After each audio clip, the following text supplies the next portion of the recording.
Hello friends, hope everyone is preparing very well for prelims, which is just 1 week away. So hence, seeing that prelims is just 1 week away, so it is decided to suspend essay perspectives for this week. Instead, it is felt that aspirants need to be sensitized about some finer aspects of approaching prelims so that they would not miss the bus of prelims this time. Friends, I firmly believe, though we have studied everything, though we have acquired a lot of knowledge and we have mugged up a lot of information, everything, but still it is that stipulated time in the examination hall, how you approach the question paper, that makes hell lot of a difference. And thinking so this session is dedicated to sensitize all of you about such finer points. Also, a few of you have requested in the comments also to make a small video on prelims preparation, tips for prelims. And friends, before I begin, I want to give this disclaimer. It has been about 6 years since I gave prelims. I have given 2 prelims. Both the prelims have cleared, but there has been changes in the pattern, etc., etc. Thus, if you feel that a few of my tips are not relevant, then please forgive me.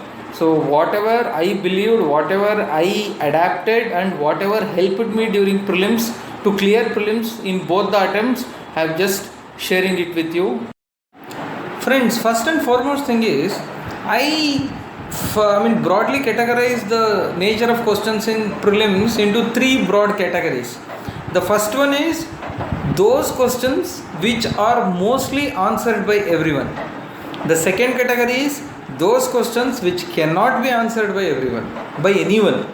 Third category is those questions that can be answered provided some thinking is given in the exam hall, provided some caution is exercised while marking the answers. It is neither category 1 nor category 2 that would decide your success or failure in prelims. It is only your performance in category 3, where most of the aspirants would feel they know the answer, but they are not very sure of the answer. Only those questions make a lot of difference and would decide whether you qualify prelims or not. Friends, hope I have made this very clear. So thus the first category, so 3 categories of questions made. The first category is anyway you would know the answer, provided you have been a serious aspirant, provided you have consistently and systematically, strategically prepared for all the major areas of prelims, then definitely the first question or first category of the questions you would definitely get them right. And of course the second category of the questions would be like there will be some bouncers necessarily. Those bouncers though actually it is just a sheer luck. While by some sheer amount of luck, if you have come across that information, you would do it. Otherwise nobody can read everything under the sun. Thus those categories of questions hardly anybody would answer with confidence. Then there is this third category.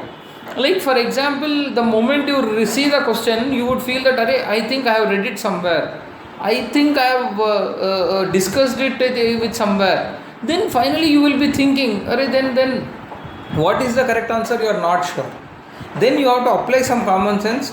There you have to apply common sense, and also there you have to be a little more cautious. Then if you give some amount of thinking, then the chances that you would get them right is very higher. So it is this category which you have to be extremely careful. Then friends, I will explain it to you in the next slide on time management as to how to apportion the times to these 3 types of questions so that the chances that you qualify prelims are higher. With regard to time management, friends, see, the thing is you need to be a little smart here. So we have 120 minutes, that is 2 hours of time. So in this 2 hours actually, some aspirants would start reading the question paper one question after the other, and they would try to contemplate on every question. Once they are convinced of the answer, then they would mark and they would go to the second question. But actually this is a little time consuming process, and at the same time you never know, sometimes actually the treasure may be available at the end of the question paper. So easy questions may be towards the end. So, but when you start spending too much time on the questions in the beginning, and then you would be left with very less time in the questions towards the end, you would end up marking a few answers without contemplation, without thinking, and that most of them may likely to go wrong also. So given this, actually it is important for an aspirant to quickly go through the question paper. What is this quickly going through the question paper? Friends, actually I told you that there are three categories of questions. Anyway, first category of questions you can mark the moment you read it. So then what you should do is, you have to, at least what I was doing is, I was like reading the first question. If I knew the answer, I used to mark. If I did not know the answer, then there were two possibilities. One is that it is question from some other planet, which the chances that I would know the answer even if I think are very less. Such questions I used to give a separate marking, say square I used to give. And there used to be some questions which I could, if I think I would get the answer. Such questions I used to give some other marking, say into with or whatever marking you can give. So thus, the moment I knew the question, I see the question, if I knew the answer, I would mark the answer. If I don't know the question, then if it is a question which I have never heard of, then I used to mark it separately. If I am sure that if I would think for a moment I would get the answer, then I would give a separate marking to it. Two different markings. That's how I used to finish the paper reading all the questions within say 45 minutes to 1 hour. In the first 1 hour itself, I would have read all the questions and I would have marked right answers to those questions which belong to the category 1. That means those questions which I was sure of, I would have marked all the answers.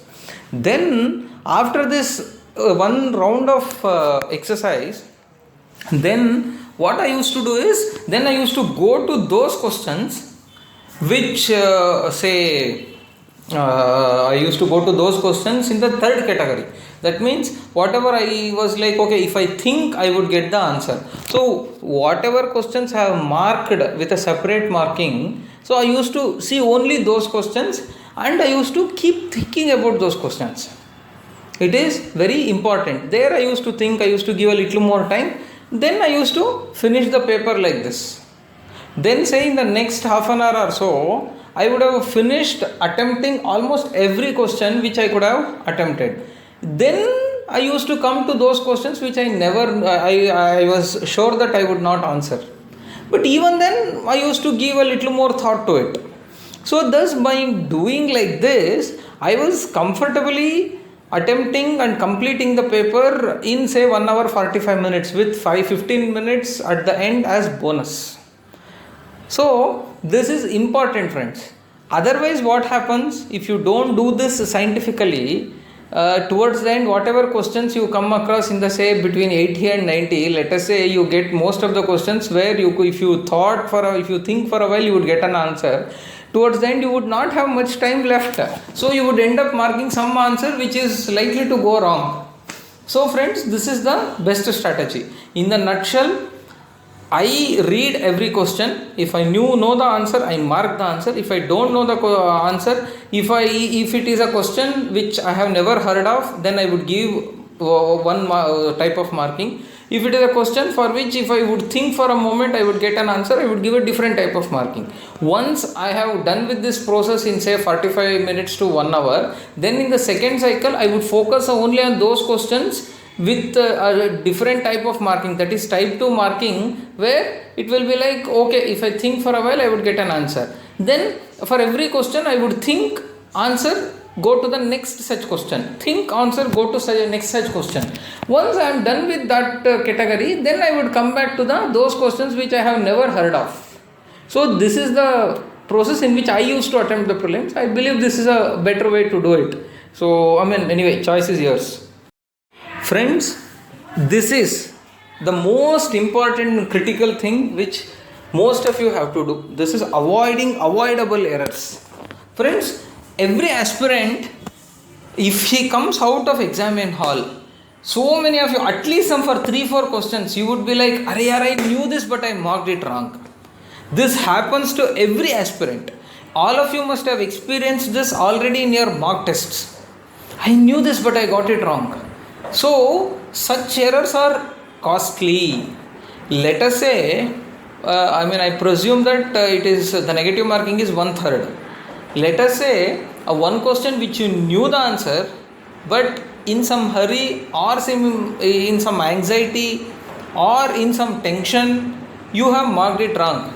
That means straight away you have lost the 2 marks that you would have gotten it, and also additionally you are being penalized for 1/3. That means effectively 2.67 marks get straight away deducted. Let us say you commit this mistake for about 3 questions.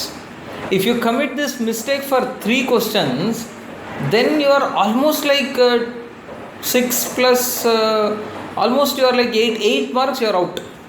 So that means 8 marks can make hell lot of a difference in prelims. So thus avoiding avoidable errors is extremely important. Then why would we do this avoidable errors? See, I'll just give you one example. See, without reading, whether the question is asking us to mark correct statements or incorrect statements, the tendency is to go and mark what are all the correct statements. Sometimes they would have given which of these statements is or are not true. But our tendency is we would mark those statements which are true. This is one area where we commit avoidable error. And some areas we would not read the full question. We would not give much time. The moment you see the question, you would be like, it is so easy. You don't even read the full question. So, you would mark something, and once you come out, you will regret. Then how to avoid this? Friends, I used to do is, whenever there was a question on statements, which I believe most of the questions will be like that, I used to, in the question paper itself, I used to mark which question is right, which question is wrong, like tick mark and into mark. Once I made that tick mark and into mark, I used to make a small table. Tick mark mein what are the statements, into mark mein what are the statements. That means tick mark mein, let us say 1, 3, 2 is into mark. That means 1 and 3 are correct statements, 2 is incorrect statement.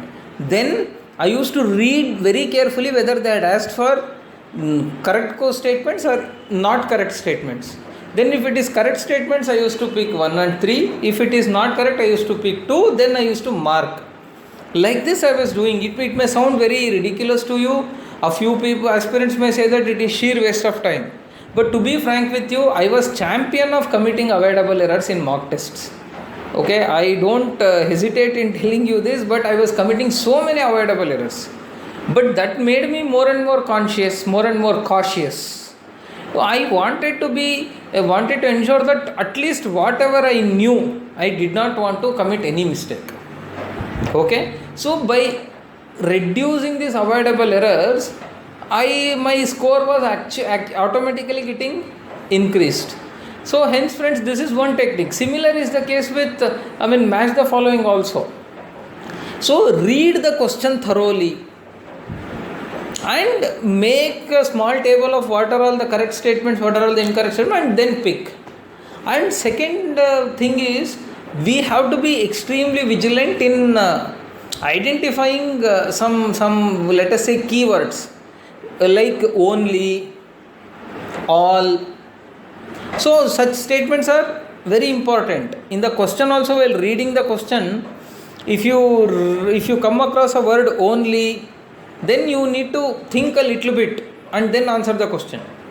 Friends, I am telling you, if you avoid avoidable errors, the chances that you would ace the prelims are very high, friends. Please be extremely vigilant. Read the question, identify the keyword. If keywords are there, pause for a moment and then think and then mark, and then what are the right statements, what are the wrong statements. Nothing wrong in making a small table and then giving an attempt. Please friends, this is extremely important. Then friends, approaching negative marks. This is a very important thing. Most of the aspirants, what they do is, they are very scared of negative marks. I am, friends, it's my personal opinion and my observation also. I have seen some of my friends who attempted all 100 out of 100, whose scores never came down below 130, 140. It is not that they knew all the answers, but they were ready to take risk and go ahead. Though I don't endorse this view, though I don't advise you on this, but it is important to be aware of that approach. But what is this approach, friends? See, friends, let us say 1/3 is the negative marking. So, if you take risk and let us say mark 4 questions without knowing them, even if one answer of yours turns out to be right, all the 3 others turning out to be wrong, then you are at no loss, no gain category. That means for one guess, you have got 2 marks. For 3 wrong guesses, you have lost 0.67 into 3, which is again 2 marks. That means by 1 correct guess, you have gained 2 marks. By 3 wrong guesses, you have lost those 2 marks. And finally, you have not lost anything effectively. Correct? But fortunately, let us say you got 2 right and 2 wrong. Then 4 marks you have got, you have lost only 1.33 marks in negative marks.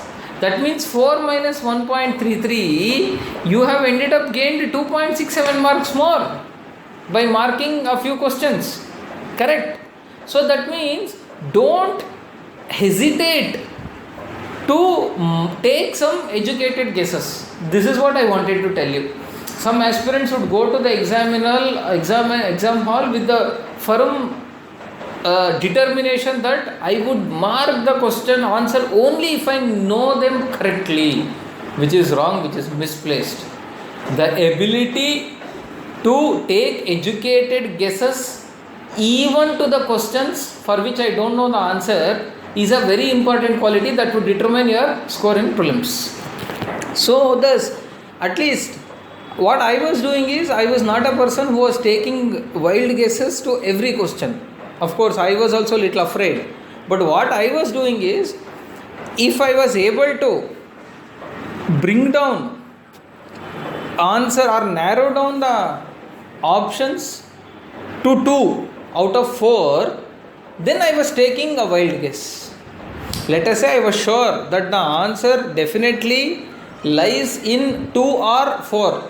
Let us say, or the answer definitely lies between 1 and 3, the answer is definitely not 2 and 4, then I was taking wild guess between 1 and 3 or 2 and 4, whatever. So, this is the strategy that I applied, that I adopted. So, thus thereby I was marking about 80 to 85 questions and then leave 10 to 15 questions and come out. But some of my friends were like, even if they did not know the answer, they were ready to mark all 100, only believing that even if I get 1 out of 4 correct, then I am at no loss, no gain. I have nothing to lose. Okay, friends, hope I have made my concept very clear to you. This is neither an advice nor an endorsement of any approach. It is something which I have observed, something which I adapted, and I just want to share it with you. It is left to you, friends, whether you would follow this or not. Then friends, these are some of the tips. Before I close, I want to tell you one thing. Every serious aspirant has studied the same material as yours. Every aspirant would have studied only Lakshmikant. Every aspirant would have definitely gone through economic survey. So most of the aspirants would have, or every aspirant for that matter, would have studied exactly what you have studied only. Okay? So the moment you get some bouncer question, you have to firmly believe that it's a bouncer for everyone else. You don't underestimate yourself and think that I have not read it, most of others would have read it. No, which is not true. So everybody would have read only those standard books, everybody would have referred to the same current affairs. Okay, some here and there, some 5 to 10% variation will be there, but which is not very significant. So The moment you see bouncers, don't get disheartened. It is a bouncer for everyone. If you get disheartened, then you would not be able to think through properly for the category 3 questions, where your thinking is very important. Okay, which is the area which will decide whether you qualify or not. So thus every aspirant has studied the same material as yours. In fact, I even in my second attempt when I got through in that prelims also, I still remember for first 10-15 questions, all the questions were like bouncers to me. All 10 to 15 questions, I was like whether I will be able to mark at least a few correct answers or not. But thankfully after that, whatever I knew also, questions started appearing, I started marking. But what I am trying to tell you is, had I given up in those 10 to 15 questions itself, perhaps I would not have confidently and effectively solved the remaining 80 to 85 questions. Okay friends, so if you are a serious aspirant who has learnt, who has studied standard material, who has honestly, genuinely put in effort for say 1 year or so, I am sure you stand all the chance to qualify prelims, regardless of how others have prepared, regardless of whatever questions the examiner poses at all the aspirants. Okay, I wish all of you all the best friends, hoping to see all of you coming out of the prelims exam and all with charming faces, smiling faces. All the best, great going. And whatever I have told you, if you think you can adapt a few of them, I would advise you to adapt those techniques in say 1 or 2 mock tests that you can take in the following week. Then you would only get to know whether that is working for you or not. If it is working for you, continue that for exam in hall. If you think that it's not working for you in the next 1 or 2 mock tests that you can take in the next following week, then friends, please don't implement and go with your own strategies. And last thing friends, last 1 or 2 days before exam, don't stress yourself, have sound sleep. I am telling you, this is a test of common sense. This is a test of common sense. If you don't have sound sleep and if you get tensed, I am sure you would commit avoidable errors and you would get yourself out of the race. Friends, since CSAT is a qualifying paper now, I don't want to explain much, and I am sure most of you have prepared well for CSAT, and it is just 66 marks that you are supposed to get. I am sure most of you with lot of common sense would clear that. So I don't want to tell much about CSAT here. Okay friends, so all the best. Hoping to see coming out of prelims hall with charming and smiling faces.